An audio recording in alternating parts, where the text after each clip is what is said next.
Stress is an omnipresent piece in all our lives, and when endured too long can create a host of mental, physical, and cognitive challenges. These stressors can range in severity and duration, from minor stressors like hitting traffic to chronic stressors like caring for ill loved ones. The literature demonstrates how these chronic forms of stress have an impact on our well-being, but there is less known about the effect of anticipatory stress on cognitive control. Anticipatory stress here is the stress response we experience in anticipation of a future stressful event like an upcoming job interview. But the uniqueness of this form of stress is that the actual stressful event is not yet present.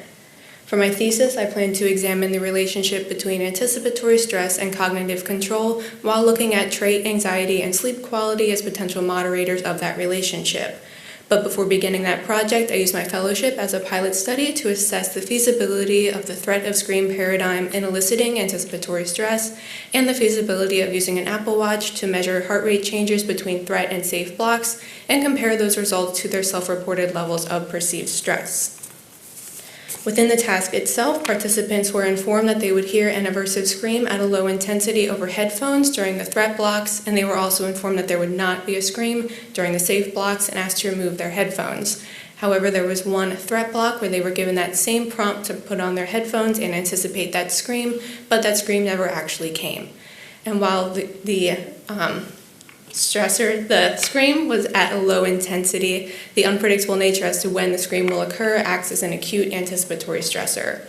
The cognitive control task here was the Stroop task, where participants were presented with different colored words presented in different colored ink, and the participants must first inhibit their dominant response of identifying written language in favor of a secondary, more effortful and controlled task of identifying the ink color.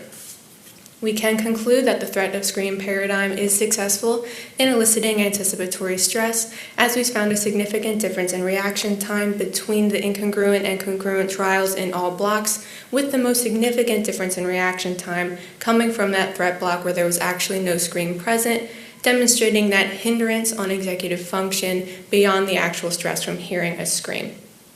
Participants also self-reported significantly more perceived stress in the threat trials compared to the safe blocks, but we were unable to establish a significant difference in heart rate, demonstrating some ambiguity in whether or not this change in stress perception was then accompanied by that physiological response to stress. And these results will be instructive in the final design of my thesis project. Thank you.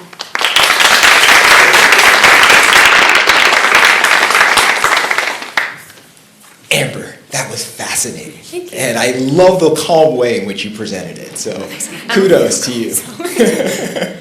Well, I mean, if you didn't feel it, it didn't show, so wonderful. But I heard you mention the use of an Apple Watch in your research, and suddenly my entrepreneurial side started tingling. Yes. Is there a prospect of using devices like Apple Watches to help us understand the emergence of stress and perhaps give us an indicator or something that we could use to manage that stress? Yeah, I definitely think those kinds of portable measures of physiological assessments in general could become a lot more popular in these kinds of research just because they're so popular within the population.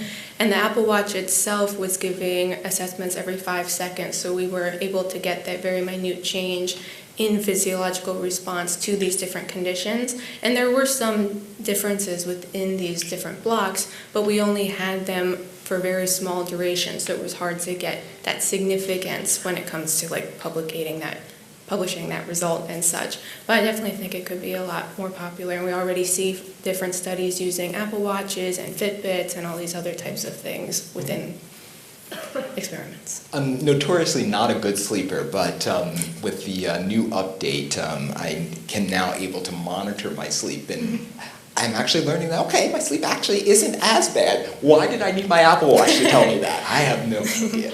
Are there other good questions for Amber? Yes, Juliana? I'm curious, what your motivation was for using a screen during the threat block as opposed to a loud noise, or was there a reason why it was a a human scream as opposed to something else?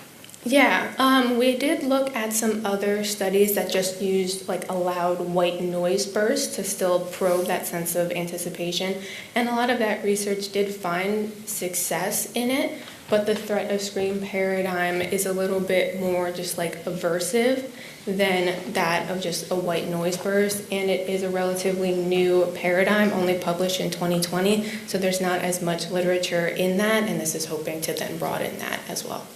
Great. And I saw Lavanda's hand. Do you have a question? Yes, so my question is, you said that this is was a pilot version of like your big thesis. So what are you looking forward to, or for your next like stage of this research?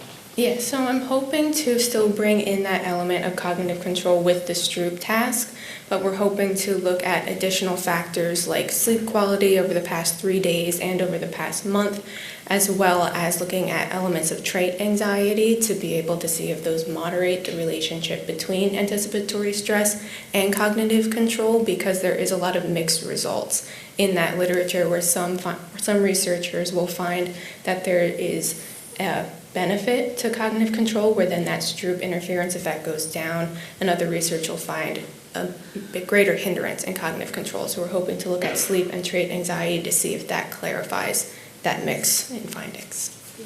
Yeah. Let's thank Amber.